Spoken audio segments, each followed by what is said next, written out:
दोस्तों, अगर आप लोगों को कई सारी सुपर पावर में से किसी एक पावर को चुनने के लिए कहा जाए तो आप कौन सी सुपर पावर को चुनोगे? आई नो इस पर सब लोगों के अलग अलग ओपिनियंस होंगे।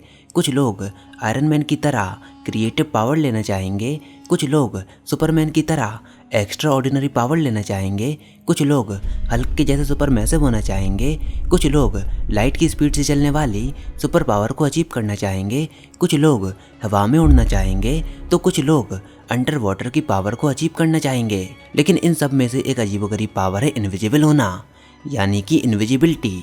अब इनविजिबिलिटी शब्द को सुनकर आप सबके मन में हैरी पॉटर मूवी की तो याद जरूर आई होगी, क्योंकि हैरी पॉटर की उस इनविजिबल क्लोक ने बचपन से ही हम सबको काफ़ी ज़्यादा फैसिनेट किया है और हमको ये सवाल सोचने पर मजबूर किया है कि क्या सचमुच में इनविजिबल होना पॉसिबल है? क्या रियल वर्ल्ड में साइंस के द्वारा इनविजिबिलिटी को अचीव किया जा सकता है? और अगर हाँ, तो उस टेक्नोलॉजी को आने में अभी कितना समय और लगेगा? क्या हमारे साइंस के नियम हमको इनविजिबल होने के लिए अलाउ करते हैं? क्या साइंस की ताकत से इंसान को इनविजिबल बनाया जा सकता है? इन सब के बारे में आज हम इस वीडियो में बात करेंगे। तो बिना देर करते हुए चलिए शुरू करते हैं। सबसे हैरानी की बात क्या है कि हमारे आज के वैज्ञानिक और रिसर्चर्स काफ़ी लंबे समय से इनविजिबल टेक्नोलॉजी पर वर्क कर रहे हैं। उसको हासिल करने के लिए उन्होंने कई सारे तरीकों को अपनाया, कई सारी न्यू डिस्कवरीज भी हुई जिनसे इनविजिबिलिटी को अटेन करने की लगातार कोशिश की जा रही है। चलिए इसको बेसिक से शुरू करते हैं। किसी भी चीज़ को इनविजिबल बनाने के लिए हमको एक क्लोकिंग डिवाइस की ज़रूरत होती है। क्लोकिंग का मतलब है किसी ऑब्जेक्ट को गायब करना, और जो कोई भी चीज़ ऐसा काम करती है उसको कहा जाता है क्लोकिंग डिवाइस। जैसे हैरी पॉटर मूवी का वो इनविजिबल कपड़ा। लेकिन क्लोकिंग डिवाइस से ऑब्जेक्ट सचमुच में गायब नहीं होते।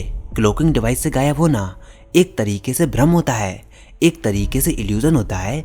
अब कैसे ये इल्यूजन जन्म लेता है और कैसे अदृश्य होने का ये भ्रम रियल वर्ल्ड में हो सकता है, उसके लिए हमको इस बात को समझना होगा कि कोई भी चीज़ हमको कैसे दिखती है, हम किसी भी चीज़ को कैसे देखते हैं।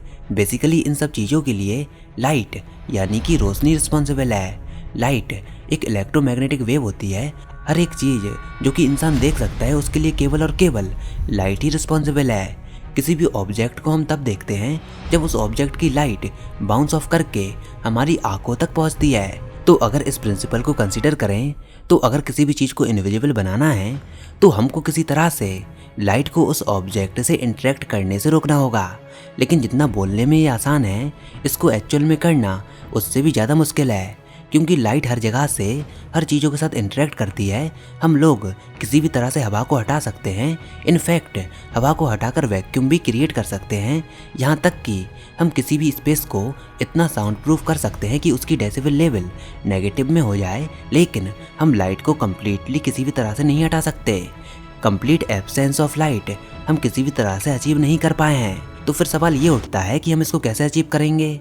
हमारे वैज्ञानिक दरअसल इसी चीज़ पर वर्क कर रहे हैं। वो पूरी तरह से लाइट को हटाना तो नहीं चाहते, बल्कि लाइट के साथ खेलना चाहते हैं। लाइट को अपने अनुसार मॉडिफाई करना चाहते हैं। लाइट को अपने कंट्रोल में जिस तरह से वो चाहते हैं मैनिपुलेट करना चाहते हैं। अब यहाँ पर एक इंटरेस्टिंग कंसेप्ट ये भी है कि क्लोकिंग डिवाइस का मतलब केवल ये नहीं कि किसी तरह से आप अपने आप को क्लोकिंग डिवाइस से कवर कर लो जिससे उसकी सरफेस से लाइट बाउंस होकर आपकी आंखों तक ना पहुंचे, बल्कि आपकी क्लोकिंग डिवाइस ऐसी होनी चाहिए जो कि लाइट को ऑब्जेक्ट के अराउंड बेंड करे, जिससे कि जो चीज़ें ऑब्जेक्ट के पीछे हैं उनको वो चीज़ें दिखें, ना कि खुद वो ऑब्जेक्ट दिखे। मतलब ना केवल हमको लाइट को बाउंस करना है, बल्कि हमको लाइट को इतना बेंड करना है, इतना बेंड कि ऑब्जर्वर को ऑब्जेक्ट के पीछे की भी चीज़ें दिखने लगें। अब इसको हम एक तरीके से अचीव कर सकते हैं अगर किसी तरह से बैकग्राउंड का प्रोजेक्शन ऑब्जर्वर की आइज तक चला जाए। और इस चीज़ को अचीव कराने के लिए वैज्ञानिक एक डिवाइस बना रहे हैं जिसको कहा जाता है प्रोजेक्शन क्लॉक। इसके अंदर बहुत छोटे छोटे लाइट एमिटिंग डिवाइस और एलईडी डिस्प्ले यूनिट होती है, और ये डिस्प्ले यूनिट लाइट को उस प्रोजेक्शन क्लॉक के इन डिवाइसेस में से इमिट करती है, इस तरह से कि अगर ऑब्जेक्ट ऑब्जर्वर और बैकग्राउंड के रास्ते में नहीं होता तो कैसा दिखता? बिल्कुल exactly same light LED display unit observer की आई में सेंड करेगा।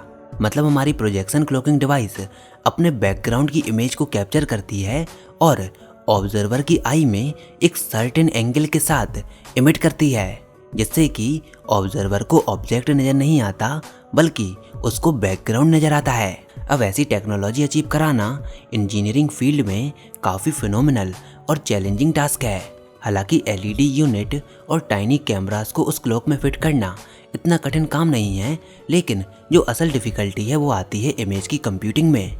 तो मतलब उस डिवाइस के अंदर जो कंप्यूटर लगा रहेगा उसकी कंप्यूटिंग पावर काफ़ी ज़्यादा एफिशिएंट होनी चाहिए। उसको ये मालूम होना चाहिए कि हर एक एंगल पर लाइट किस तरह से प्रोजेक्ट करनी है, और ख़ासकर ये टास्क तब और भी कठिन हो जाता है जब हमारा ऑब्जेक्ट मूव कर रहा हो। अब वैज्ञानिकों का मानना है कि ऐसी क्लॉक बनाने के लिए काफ़ी ज़्यादा टाइम और फंडिंग लग सकती है, और कुछ वैज्ञानिकों का ये भी मानना है कि इसका जो एंड रिजल्ट होगा वो इतना ज़्यादा एफिशिएंट नहीं होगा, क्योंकि हमेशा आपको उसमें पैरालैक्स इफेक्ट देखने को मिलेगा, क्योंकि अभी हमारे पास इतने ज़्यादा एफिशिएंट कैमरास नहीं है। ऐसी क्लॉकिंग डिवाइस हमेशा एक सर्टेन एंगल से ही वर्क करती है, ना कि सभी एंगल से। तो अगर आप उस ऑब्जेक्ट के अराउंड मूव करो तो आपको एक सर्टेन एंगल पर वो ऑब्जेक्ट कहीं ना कहीं आपको विजिबल हो जाएगा। तो परफेक्ट इनविजिबिलिटी अचीव करना, वो भी प्रोजेक्शन मेथड से, ये इम्पॉसिबल सा लगता है। चलिए अब दूसरे तरीके पर बढ़ते हैं। टिपिकली क्या होता है, लाइट वैक्यूम में सबसे फास्ट मूव करती है और सॉलिड में, लिक्विड में और गैसेस में इसकी स्पीड कम हो जाती है।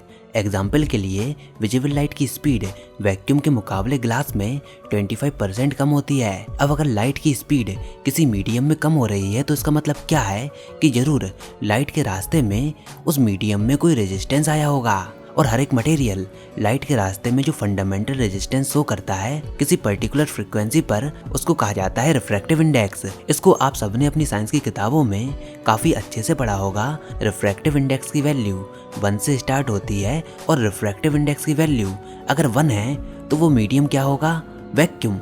लेकिन अगर रिफ्रैक्टिव इंडेक्स की वैल्यू 1 से ज़्यादा है तो लाइट की स्पीड उस मीडियम में कम होती जाएगी। मतलब जितना ज़्यादा किसी मीडियम का रिफ्रैक्टिव इंडेक्स होगा, उस मीडियम में लाइट की स्पीड उतनी ही ज़्यादा स्लो हो जाएगी और उतनी ही ज़्यादा लाइट बेंड होगी। इसको आप एक ग्लास में पानी भरकर किसी पेंसिल को उसमें डाइप करके देख सकते हो। जब आप ऐसा करते हो तो आपको यहाँ पर रिफ्रैक्शन फिनोमेना देखने को मिलेगा। रिफ्रैक्शन ऑफ लाइट मतलब होता है बेंडिंग ऑफ लाइट। आप जैसा कि इस इमेज में देख सकते हो, यहाँ पर पेंसिल आपको बेंड होती हुई दिख रही है। इसको आप इस इमेज को देखकर समझ सकते हो। अब इनविजिबल डिवाइस बनाने का एक रास्ता है एक ऐसी डिवाइस बनाना जिसका रिफ्रैक्टिव इंडेक्स नेगेटिव हो। आपको सुनने में ये अजीब लग रहा होगा कि ऑब्जेक्ट का रिफ्रैक्टिव इंडेक्स नेगेटिव कैसे हो सकता है, क्योंकि रिफ्रैक्टिव इंडेक्स तो हमेशा पॉजिटिव होता है और 1 से ज़्यादा होता है। उदाहरण के लिए अगर रिफ्रैक्टिव इंडेक्स नेगेटिव हुआ तो जो लाइट उस नेगेटिव रिफ्रैक्टिव इंडेक्स मटेरियल से पास होगी वो ऑब्जेक्ट के अपोजिट डायरेक्शन में बेंड होगी। एग्जाम्पल के लिए आप इस इमेज को देखिए। लेफ्ट हैंड साइड पर जो इमेज है उसमें रिफ्रैक्टिव इंडेक्स नॉर्मल है, यानी कि पॉजिटिव है, लेकिन राइट हैंड साइड वाली जो इमेज है आप उसमें देख सकते हो कि ये स्ट्रॉ किस प्रकार से बेंड हुआ। पहली वाली डायरेक्शन के अपोजिट बेंड हुआ क्योंकि इसका रिफ्रैक्टिव इंडेक्स नेगेटिव है। तो यहाँ से एक अजीब टाइप का लेंस बन गया और नेचर में कोई भी चीज इस कैटेगरी में फिट नहीं होती। अब ऐसे मटेरियल्स की प्रॉपर्टी सबसे पहले 1967 में विक्टर वेसेल्गो ने प्रिडिक्ट की थी। हालांकि विक्टर इन मटेरियल्स को इमेजिन तो कर पा रहे थे, लेकिन उनके पास इसको बनाने का कोई भी तरीका समझ नहीं आ रहा था। हालांकि उसके 30 साल के बाद लगभग 1999 के अराउंड जॉन पेंड्री ने एक पेपर पब्लिश किया जिसमें ऐसे कंपोजिट मैन मेड मटेरियल जिनके पास नेगेटिव रिफ्रैक्टिव इंडेक्स जैसी प्रॉपर्टीज होंगी उनके बारे में डिस्क्राइब किया था। और ऐसे मटेरियल्स को कहा जाता है मेटा मटेरियल्स। मेटा मटेरियल्स के पास काफ़ी ज़्यादा स्पेशल प्रॉपर्टीज होती हैं। हम जानते हैं कि लाइट ऑब्जेक्ट से इंटरेक्ट करती है, वो रिफ्लेक्ट हो जाती है और हमारी आंखों तक पहुंचती है। लेकिन फिजिक्स के अनुसार अगर हम कोई एक ऐसा ऑब्जेक्ट लें जो कि काफ़ी स्मॉल हो, देन लाइट उस ऑब्जेक्ट के अराउंड बेंड हो जाएगी। हमको ऑब्जेक्ट की बजाय उसके पीछे का बैकग्राउंड देखने को मिलेगा। और ऐसा ही एक्सपेरिमेंटल डेमोन्स्ट्रेशन सन 2000 में काफ़ी हद तक किया गया था। उसके बाद से आज तक कई सारे रिसर्च ग्रुप मेटा मटेरियल्स पर लगातार वर्क भी कर रहे हैं। अलग अलग इलेक्ट्रोमैग्नेटिक रीजन्स पर मेटा मटेरियल्स बनाने की कोशिश की जा रही है। और आई थिंक माइक्रोवेव रीजन पर हमने मेटा मटेरियल्स को इन्वेंट कर भी लिया है। वो डिवाइस कुछ इस प्रकार से काम करेगी। अगर किसी ऑब्जेक्ट को उस मेटा मटेरियल के इनसाइड रखा जाता है और उस पर माइक्रोवेव इमिट की जाती है तो मेटा मटेरियल किसी तरह से उस माइक्रोवेव को स्कैटर कर देता है, बेंड कर देता है, और ऐसे में वो माइक्रोवेव उस ऑब्जेक्ट को डिटेक्ट नहीं कर पाती। किस वजह से? मेटा मटेरियल्स की वजह से। अब ऐसे मेटा मटेरियल बनाने के लिए जो कि विजिबल लाइट में वर्क करें, यानी कि विजिबल इलेक्ट्रोमैग्नेटिक स्पेक्ट्रम में वर्क करें, उसके लिए उन मेटा मटेरियल्स के कंपोनेंट का साइज लगभग 40 नैनोमीटर्स का होगा। और 40 नैनोमीटर जितने साइज के कंपोनेंट बनाना हमारी अभी की नैनो टेक्नोलॉजी के हिसाब से काफ़ी मुश्किल है। हालांकि ये अप्रोच हमको एक प्रैक्टिकल तरीका तो जरूर देती है, बस चैलेंज ये है कि कैसे हम इंसान उस मेटा मटेरियल को इन्वेंट कर पाएंगे। खैर, मेटा मटेरियल्स क्या होते हैं और भी उनकी क्या वियर्ड प्रॉपर्टीज होती हैं, इन सब के बारे में, मेटा मटेरियल्स के बारे में हम किसी डिफरेंट वीडियो में कवर करेंगे। अब नियर ट्रांसपेरेंट बनने का एक तरीका ये भी है जिसमें हमको कोई भी क्लॉकिंग डिवाइस की भी ज़रूरत नहीं होगी। और वो आइडिया सुनने में काफ़ी अजीबोगरीब लगता है, लेकिन कई सारे लाइफ फॉर्म उससे इवॉल्व हुए हैं जिनके पास पार्शियली या फिर फुल्ली ट्रांसपेरेंट बॉडी होती है। इनफैक्ट हमारी ह्यूमन बॉडी के भी कई सारे कंपोनेंट ट्रांसपेरेंट होते हैं। इनफैक्ट हमारी पूरी बॉडी विजिबल लाइट में तो नहीं, लेकिन हमारी बॉडी केवल हमारी हड्डियों को छोड़कर एक्स रेज में ट्रांसपेरेंट होती है। तो अगर किसी तरह से ह्यूमन बॉडी के केमिकल कंपोनेंट्स को चेंज कर दिया जाए तो हम इंसानों को भी ट्रांसपेरेंट बना सकते हैं। खैर, ये एक हाइपोथेटिकल तरीका है जिसके एग्जाम्पल हमको नेचर में भी देखने को मिलते हैं, जैसे कि जेलीफिश और कुछ दूसरे सी क्रिएचर्स जो कि लगभग ट्रांसपेरेंट होते हैं। और उनके ट्रांसपेरेंट होने का रीज़न ये है कि वो हमेशा पानी में रहते हैं और उनकी पूरी बॉडी का ज़्यादातर हिस्सा पानी से ही बना हुआ होता है। और जब लाइट पानी में से ट्रेवल करती हुई उन ऑर्गेनिज्म में से पास होती है, तो क्योंकि वो दोनों पानी में ही डूबे हैं, तो वाटर और उन सी क्रिएचर्स को डिफरेंशिएट करना काफ़ी ज़्यादा मुश्किल हो जाता है।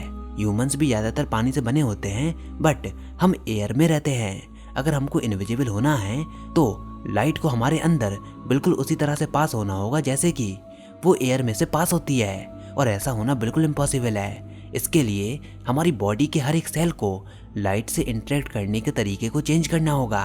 और हमारे सेल्स और हमारी पूरी बॉडी लाइट से इंटरेक्ट करती है, जो कि हमारे बायोलॉजिकल फंक्शंस के लिए भी काफ़ी ज़रूरी है। ऐसे में जेलीफिश जैसी ट्रांसपेरेंट बॉडी अचीव करना बिल्कुल भी पॉसिबल नहीं है। तो फिलहाल आप बताइए, इनविजिबिलिटी का कंसेप्ट आपको कैसा लगता है? अगर आपको इनविजिबल बनने का मौका मिला तो आप सबसे पहले कौन से काम को परफॉर्म करोगे?